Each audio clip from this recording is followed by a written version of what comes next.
por qué se llama Club Universo Extremeño? Pues muy sencillo, porque tú a Extremadura no la puedes limitar dentro de sus límites regionales, y los extremeños estamos por todo el mundo, pues ese es el nombre, ¿no?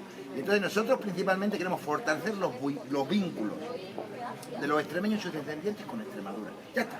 Inmigrantes más invisibles, inmigrantes extremeños a Estados Unidos. Comentaba que una de las razones también de las que estás por las que has venido a es el proyecto Hawái. Sí. Cuéntanos.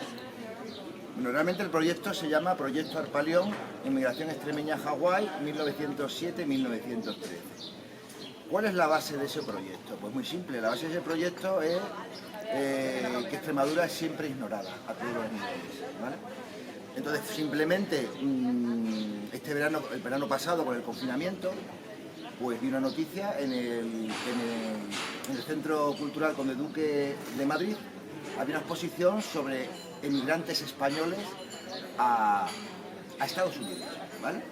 Y entonces, pues me llamó la atención, entré y la representación extremeña que había en esa exposición era un baúl de Trujillo, la representación extremeña que había en esa exposición, pues un baúl de unos emigrantes que emigraron a Hawái, que volvieron y en Trujillo fundaron el Mesón La Troya, ¿no? Y claro, me llamó mucho la atención y fíjate, de toda esta migración a Estados Unidos, una extremeña, ¿no? Una pareja extremeña, ¿no? Y yo tenía claro que era imposible que eso pudiera ser, que fuera un extremeño, ¿no? Con la trayectoria de nuestra emigrante, ¿no? Y nada, y entonces fui buscando información y del tema de Hawái empecé a encontrar 8.000 andaluces a Hawái. Y estamos en lo mismo, la invisibilidad de Extremadura. Y digo, no me creo que sean, es que no me lo creo, no me creo que sean 8.000 andaluces a Hawái. Entonces empecé a investigar, empecé a contactar con páginas americanas. Yo no sé inglés, pero vamos, los traductores nos sirven muy bien, ¿eh? Como traductores enseguida te entienden, ¿no? Y claro, efectivamente, ahí al final contacté con una página Hawaiian Spaniard, que es una página que está en California, que trata a los españoles de esa migración, y me mandaron un listado con más de 600 extremeños que principalmente en los años 1912 y 1913 dejaron sus pueblos, dejaron sus familias, o sea, no dejaron su familia, con toda su familia, sus hijos, bebés, algo increíble, ¿no? Porque es una cosa digna de estudio. Viajaron hacia Gibraltar y se embarcaron a un viaje sin fin de más de 25.000 kilómetros a las Islas Hawái. Y ese fue el comienzo de esta situación. Estamos comparando censos de población, por ejemplo en Jarandilla de 1910, de 1914, y se ve claramente, porque aquí en Jarandilla oficialmente fueron 66 personas, fueron muchos más de 66 personas. Pero claro, ahí está la investigación, porque había mucha migración clandestina. Es más, te puedo decir que el mero hecho de que en vez de embarcar, por ejemplo, en el puerto de Málaga, embarcar en Gibraltar, es que era un puerto extranjero, y las obligaciones de documentación eran menores, ¿no? Les era más fácil emigrar desde un puerto. Por eso ya entiendes un poco que también había mucha clandestinidad. Las dos comarcas más importantes de esta migración fueron la comarca de La Vera.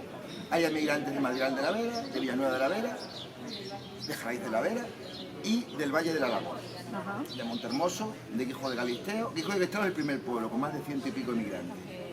Guijo de Galisteo, Morcillo, Guijo de Coria, son los dos focos más importantes de esta migración, pero es que luego realmente son más de 50 pueblos que tengo yo estudiado, porque los hay de Badajoz también, los hay de Mérida, los hay de muchos pueblos, pero esas dos comarcas son las principales. Entonces, ¿cuál es el planteamiento? Pues lógicamente el planteamiento es crear sinergias, encontrar colaboradores, plantear el proyecto a otras personas para formar un equipo y realmente crear un proyecto sólido. ¿Pero en qué consiste el proyecto? Pues, ¿Un hermanamiento, por ejemplo? No, el proyecto, la dimensión del proyecto es infinita. Así te lo digo. ¿Por qué? ¿Por qué? Porque el equipo ya está formado con un profesor de la Universidad de Extremadura, que además hace poco le han dado una beca Fulbright, o sea que se va a ir a Washington, o sea, un profesor muy brillante, y otro profesor de la Universidad Complutense de Madrid. O sea, es más, la primera piedra de recuperar la memoria de esta migración va a ser en el Congreso de Guadalupe, que lo organiza la Fundación Academia Europea de Juste. Es una pequeñita comunicación, pero bueno, ahí vamos a estar, ya el 19 de marzo, vamos a estar ahí ya los tres. Es saber en qué lugares se ubicaron muchos colonos extremeños. ¿Por qué? Porque ahí entró mi parte antropológica, por la cultura. Tú ten en cuenta que los que más fueron de Guijo de Galisteo.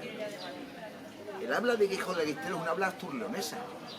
No tiene que ver con el castellano, es el típico perro, liebri. Sí, se ha constatado que algunos se quedaron en Hawái, pero los menos.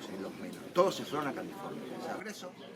Y traer de allí a los americanos y crear relaciones permanentes de que te venga a hacer turismo gente de California aquí, porque resulta que sus antepasados fueron de Jarandí.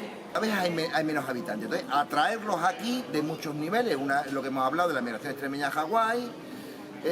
También estamos colaborando con la Cámara de Comercio de Cáceres en un proyecto que se llama Cáceres Impulsa para atraer pobladores a la provincia de Cáceres, otro proyecto que tiene. Y en fin, de muchas maneras. Y luego también otro aspecto es apoyar a los centros extremeños del exterior, que son personas que han luchado mucho porque la llama de Extremadura en Madrid, en Barcelona, siga viva.